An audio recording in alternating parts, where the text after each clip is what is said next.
শিবির যারা ছিল, যাদেরকে নিয়ে যাদের জঙ্গি বলা হতো, হ্যাঁ, নিষিদ্ধ সংগঠন বলা হতো, এমনকি তাদের একটা খুব পজিটিভ একটা কাজ আমি নিজে দেখেছি যে তারা গিয়ে কিন্তু এই যে মন্দিরে ভাঙচুর যাতে না হয়, তারা কিন্তু সেখানে গিয়ে মন্দিরগুলো পাহারা দিয়েছে। তো এইটা কিন্তু একটা পজিটিভ পজিটিভ একটা সাইন যে সে আমাদের সমন্বয়করা কিন্তু ঢাকেশ্বরী মন্দিরেও গেছে, বাংলাদেশের প্রত্যেকটা মন্দিরে গিয়ে হচ্ছে শিক্ষার্থীরা গিয়েছে, গিয়ে তাদেরকে সেগুলো পাহারা দিচ্ছে। এমনকি আপনারা দেখেছেন এখানে ছাত্র শিবির হাসিনা কিন্তু যখন যাকে থ্রেট মনে করেছে তখন তাকে জঙ্গি সাজিয়েছে। তো এই মুহূর্তে আমি সবাইকে বলবো বাংলাদেশের আপনারা প্রত্যেকে এই যে যারা সংখ্যালঘু ভাইয়েরা আছে তাদেরকে আপনারা সেভ করেন, তাদের পাশে এসে দাঁড়ান, এবং সংখ্যালঘু ভাইয়েরা যারা আছেন আপনারা আলাদা ভাবে শেখ হাসিনা যে ষড়যন্ত্র করছে, ষড়যন্ত্রের সাথে কোনোভাবে আপনাদের যেন যোগসূত্র না পাওয়া যায়।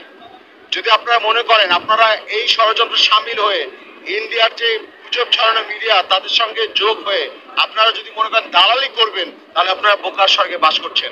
আপনাদের প্রতি যে সিম্প্যাথি আমাদের আছে, সমবেদনা আছে, সমব্যথা আছে, সেটা কিন্তু হারিয়ে ফেলবেন আপনারা। তো আপনাদের উদ্দেশ্যে এটুকুই বলবো, আপনারা আমাদের ভাই, আপনারা আমাদের ভাই, আপনারা আমাদের বন্ধু, আপনারা আমাদের সহপাঠী।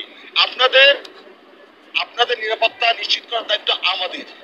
আপনারা আমাদের সাথে আসুন, একসাথে আমরা একসাথে লড়াই করি, একসাথে রাজপথে থাকি।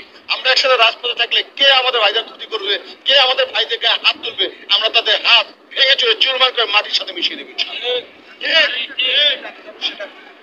গতকাল থেকে আবার বলছে যে প্রয়োজনে সাবেক প্রধানমন্ত্রী শেখ হাসিনা আবার দেশে ব্যাক করবেন, প্রয়োজনে তার ছেলেও জয়ও ব্যাক করবেন। সেটা আসলে সাধারণ মানুষ গ্রহণ করবে কিনা বা তাদের ব্যাক করার সুযোগ আছে কিনা? উনি আছে আছে সে কোথাও আসলে সে কোথাও সাথে ওনার বিয়ে দেওয়া হবে।